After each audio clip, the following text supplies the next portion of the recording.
Kabilang sa The Lantern City Festival sa Vancouver ngayong taon, ang lantern na gawang Pilipino. So this is actually my second time to be invited at the Lantern Festival. They usually invite a lot of local artists and all over Canada, and I was just lucky to be chosen once again. Ipinagmamalaki ni Filipino tattoo artist Mayo Landicho ang kanyang higanteng lantern na pinangalanan Armor of the Serpiente na makikita sa downtown Vancouver. And I'm really humbled and thrilled at the same time to be able to put up my work once again at the Lantern Festival.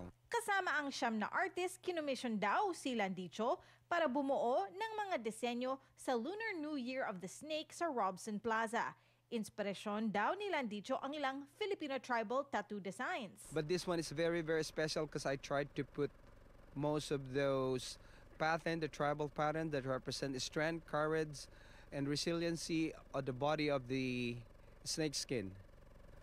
So those are the authentic, I would say, tribal design from all over the Philippines, from the north and south. Makikita rin sa ulo ng ahas o serpiente na binuo ni Landicho para sa kanyang proyekto ang mga sinig ng araw hango sa bandila ng Pilipinas. So I tried to put a touch of our homeland, which is the Philippines, and I tried to include the rays of the Philippine sun, which is a vital component of our Philippine flag. Hindi lang imahe ng ahas ang makikita sa lantern ni Landicho.